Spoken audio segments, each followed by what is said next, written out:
दोस्तों नमस्कार। लगता है कि राजस्थान रॉयल्स में सब कुछ ठीक नहीं चल रहा है। एक तरफ आप पीछे देख सकते हैं संजू सैमसन है, एक तरफ राहुल द्रविड़ है, एक टीम के कप्तान है, एक टीम के कोच हैं, लेकिन दोनों के बीच में अंडरस्टैंडिंग का बहुत असर देखने को मिल रहा है। होता है ऐसा जब कभी हाई प्रोफाइल कोच होता है, वो अपने सामने कप्तान को जो है उतना महत्व नहीं देता जितना कि दिया जाना चाहिए। अब देखिए दिल्ली के अरुण जेटली स्टेडियम में जो मुकाबला हुआ दिल्ली कैपिटल्स के साथ राजस्थान रॉयल्स का, उसमें सुपर ओवर होने वाला था और सुपर ओवर से पहले जो है जो डगआउट होता है, डगआउट के नजदीक राहुल द्रविड़ जो है एक टीम मीटिंग कर रहे हैं, अपने खिलाड़ियों से वार्तालाप कर रहे हैं और उसमें स्पोर्ट्स स्टाफ के सदस्य भी शामिल हैं, लेकिन संजू सैमसन उसमें नहीं है। जी हां, संजू सैमसन नहीं है और वो कहीं अलग खड़े हुए हैं। और उन्हीं में से, क्योंकि उस वक्त डिस्कशन का जो मुद्दा था, जो हमें पता चला, वो ये था कि मिचेल स्टार्क गेंदबाजी करने आ रहे हैं और मिचेल स्टार्क के सामने किसे उतारा जाए, कौन सा बल्लेबाज उतरेगा, इसको लेकर मंत्रणा चल रही है। लेकिन टीम का जो कप्तान है वो उस पूरी मंत्रणा से, पूरी चर्चा से गायब है। तभी अचानक जो है टीम का एक सदस्य, जो उनके हडल तो नहीं कह सकते, लेकिन हाँ उस डिस्कशन में जो लोग वहां मौजूद हैं, उनमें से टीम का एक सदस्य संजू को आवाज देता है, संजू को बुलाता है कि आप आइए, और संजू दूर से ही पूरी घटनाक्रम को देखते हैं और मना कर देते हैं कि मैं नहीं आ रहा। तो इसका मतलब है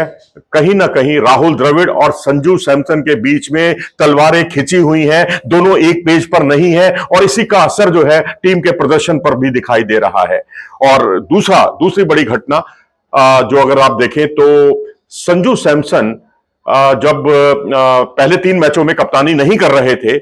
और टीम में खेले, लेकिन क्योंकि विकेट कीपिंग के लिए वो बहुत दुरुस्त नहीं थे, ध्रुव जुरेल ने विकेट कीपिंग की कमान संभाली।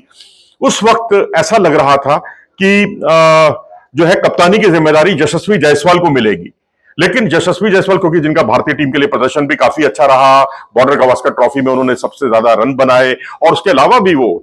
जो है T20 और टेस्ट फॉर्मेट में, बड़े फॉर्मेट में कमाल का उनका प्रदर्शन रहा भारतीय टीम के लिए। लेकिन जब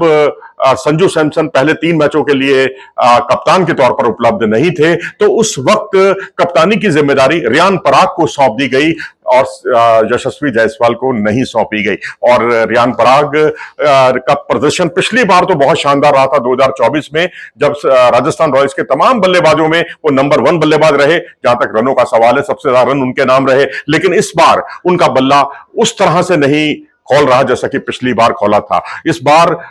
वो अच्छी शुरुआत उन्हें जरूर मिल रही है, लेकिन उसे बड़े स्कोर में वो तब्दील नहीं कर पा रहे हैं। ये एक परेशानी है। हालांकि स्ट्राइक रेट के साथ उन्होंने समझौता नहीं किया है, छक्के यहां भी वो 10-11-12 छक्के लगा चुके हैं और ओवरऑल जो है पिछली बार उनके छक्के भी ज्यादा थे, सिक्सर्स भी ज्यादा थे और स्ट्राइक रेट भी उनका बहुत अच्छा था। तो ये 2 बड़े चीजें उभर कर सामने आई है राजस्थान रॉयल्स में। और तीसरी बड़ी बात यह है कि सुपर ओवर में जब रियान पराग को उतारा गया और यशस्वी जायसवाल पर उन्हें तरजीह दी गई, उस पर भी सोशल मीडिया भरा पड़ा था पूरी तरह से इस बात की चर्चा को लेकर कि यशस्वी जायसवाल जो बड़ी पारियां खेल रहे हैं और उनसे रियान पराग से ज्यादा अच्छी फॉर्म में है, 3 हाफ सेंचुरियां लगा चुके हैं इस बार, और उनको इस बार और बड़े बड़े हिट भी लगा रहे हैं, तो उनको इस बार क्यों नहीं सुपर ओवर में महत्व दिया गया, रियान पराग को ज्यादा महत्व क्यों दिया गया, ये भी चर्चा का विषय बना रहा। तो ये सारी चीजें जो है एक तरह से राजस्थान रॉयल्स में ऐसा लगता है कि सब कुछ ठीक नहीं चल रहा है। और चाहे संजू सैमसन और राहुल द्रविड़ के संबंध हो,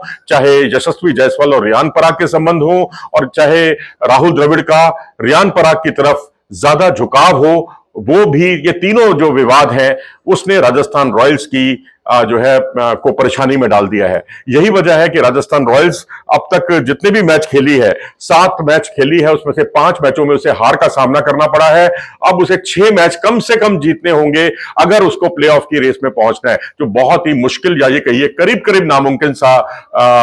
एक पहलू है। और ये सब जो है टीम में, कहते हैं ना कि जब सब कुछ ठीक होता है तो सारी चीजें, सारी परेशानियां दूर हो जाती हैं, लेकिन जब अंडरस्टैंडिंग की कमी होती है और कप्तान और कोच जो है अलग अलग पेज पर होते हैं, तो उसका असर जो है टीम के प्रदर्शन पर जरूर पड़ता है और वही कुछ राजस्थान रॉयल्स में देखने को मिल रहा है। अपनी राय दें इस बारे में कमेंट सेक्शन में जाकर। नमस्कार।